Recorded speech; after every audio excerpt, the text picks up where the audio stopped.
I'd like to transition us into a discussion I've seen some people in chat having over while we've been doing the summary, while we've been doing even the live stream. And it's the solo nature of content and its impact on the community in terms of that. Basically the theory, and if I'm misrepresenting it, and they're still here, they can let me know in the comments, but is that with the fact that you have like this extreme hard end content, and then you also have dungeons becoming more and more solo, you end up don't have a reasoning for people to mingle. You don't have a reasoning for the hard, like the best players to actually end up getting matched with some of, like, I guess, more casuals to help bridge that gap, and thus turning Final Fantasy XIV more into a solo based experience overall. So that's essentially what the theory that's being presented, and it's a theory that I tend to agree with. This looking at Final Fantasy XI with the trusts and how those systems all get connected. I don't see it as a negative, though. I see it as the option to invite people into the multiplayer aspect. But when you look at it from a business perspective, like purely business, if somebody wants to come in and play Final Fantasy XIV as a single player game and wants to pay that subscription for this single player game, everybody wins. Like everybody wins. They're not taking anything away from me who wants to play this game in a multiplayer aspect. Are they? Like that? I don't see that they are. But Chris, you want to weigh in on it? I think all things are a spectrum. I would love to live in a world where things are black and white, but the older I get, the more I realize the handful of things I feel black and white about are actually just things I haven't stared at long enough to see the gray. Because it's nice to name this hypothetical example where everything's super clean, but reality is never that thing. There's always more things at play. It's always that I have to balance, my time or my resources or anything like that. So I think when you develop a game, you can force people together. Mm-hmm. But then you run into where one group of players' expectations don't meet another, and that discrepancy between their expectations, reality is going to be somewhere in the middle. And the further you are between expectations and reality, the more friction there is. Now that friction in a medium like comedy is delight. It's surprise. It's, oh my gosh, I didn't see that unexpected result. But that friction in a game where you get off work and you just want to have fun, and then somebody comes in and wastes your time or pushes you into a situation where you're not comfortable, that's not fun. And so that's not great, but everybody's playing together. That's a good thing. And so there's a pro and a con there. Now you can shift the other way where nobody ever has to play together. You don't have to do savage dungeons. You don't have to do savage raids. You don't have to do ultimates. You don't have to do crafting and gathering. Now, I don't know if we mentioned it, but like with people now can repair each other's gear. Even ultimate raiders aren't going to have to. One repairer can do the whole raid. So like when you talk about all that, making it optional, the downside is now we're not inviting people as openly and willingly into all the different content types, because we're not saying, hey, you got it. Like our parents, when you were a kid, that said, you got to take one bite of green beans. If you don't like it, you don't have to finish them, but you have to take one bite. It's not asking you to take that one bite anymore. But the advantage is, should you really be playing part of the game that you don't enjoy? If the devs are looking at average playtime in a particular piece of content, should that be muddied up with people who are just there because it's required? Right. And so I think you have to choose. Do you want it all to be optional, but then people risk not trying things? Or do you want it all to be forced, but then people might be doing things they don't enjoy?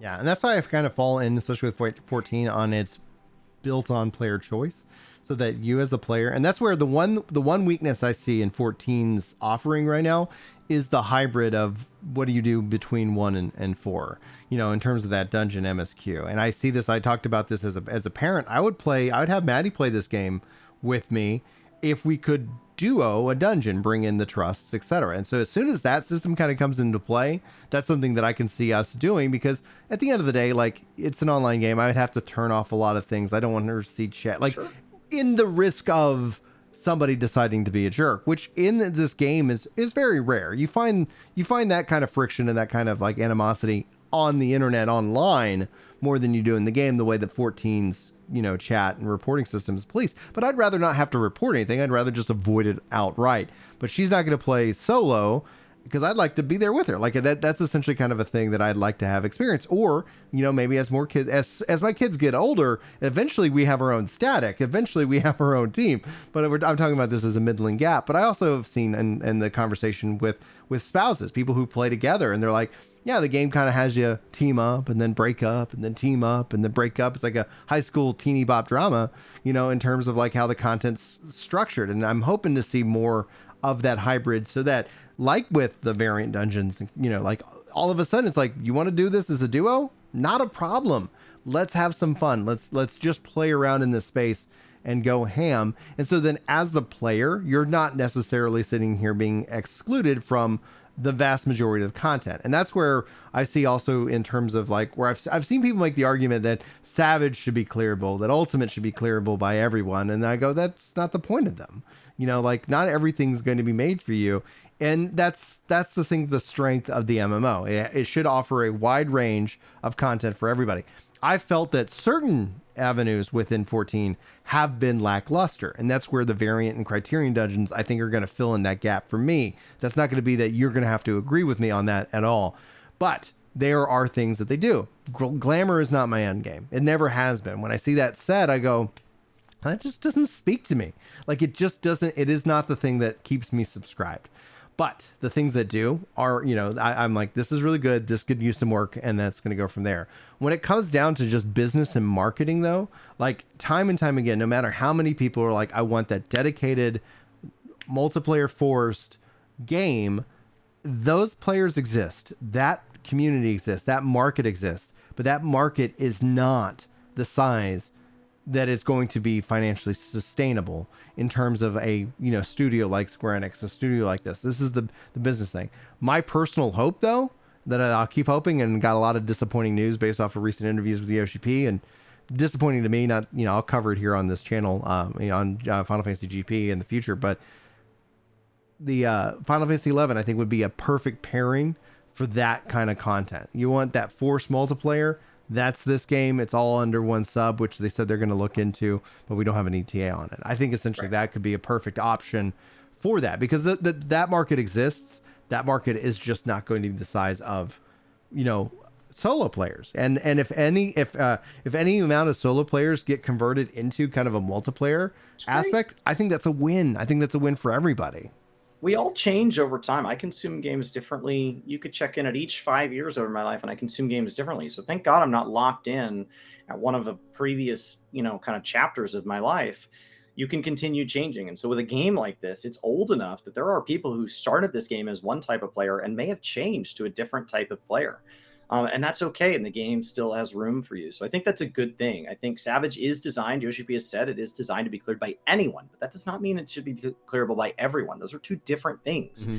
Anyone that wants to put in the work and stuff, it is designed to die. It is designed to be something that can go down. And for people that just want the mounts, it becomes available in later expansions. Ultimate is that one thing where he says, hey, let's build one thing that we try to maybe preserve a little bit more. But that is a very small number of fights over the total number of encounters and cosmetics in the game. So I think it's fair. I think that's great.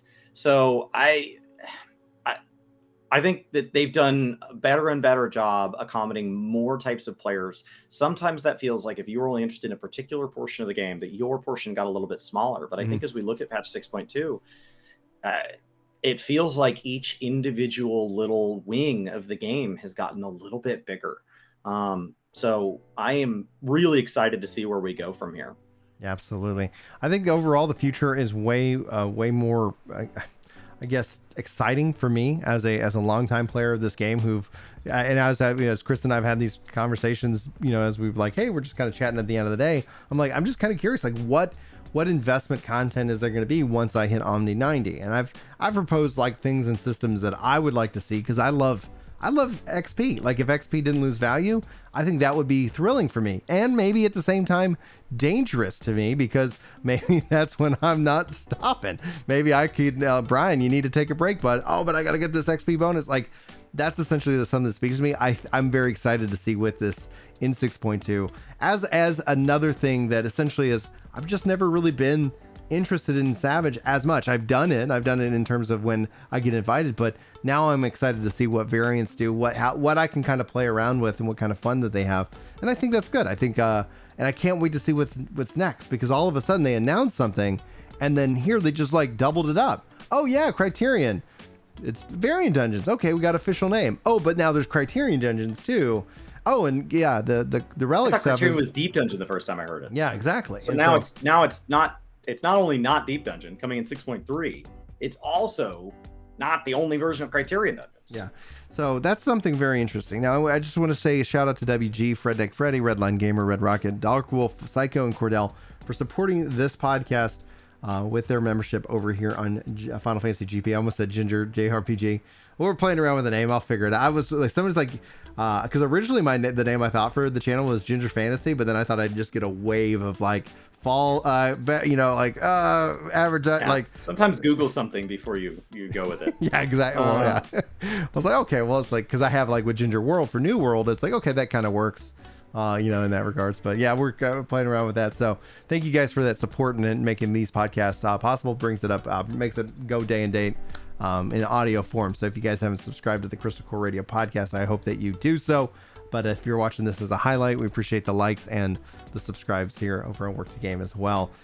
Chris, is there anything we want to wrap up before you say no and then you go into it?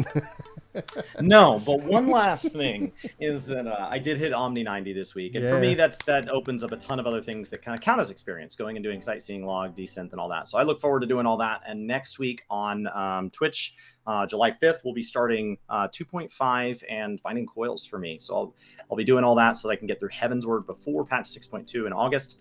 And so I am trying to stay ahead of the curve so that by, I think on my current schedule, I get through some version of having played all the story for the first time. And then we actually clear Shadowbringers again and Endwalker again, but with context this time for both of those going into 7.0. So I've been enjoying a lot of that. And then that playthrough is being uploaded over to Gaming Lore kind of for anybody that wants to kind of see any individual chapters. Yeah, that's my personal shout outs. I've been having a ton of fun.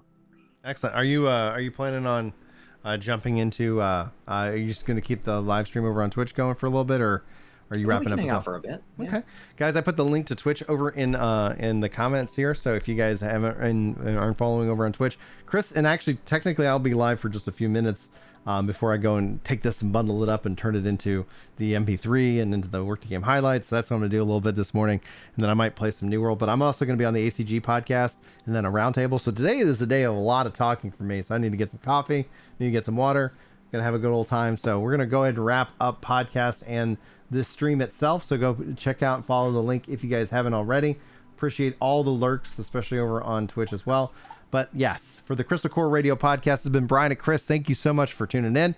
Thanks for just being awesome. Hopefully we'll see you in the next podcast video or live stream or whatever we end up making here on the interwebs. We appreciate each and every one of you, and we'll see you next time. But until then, take care.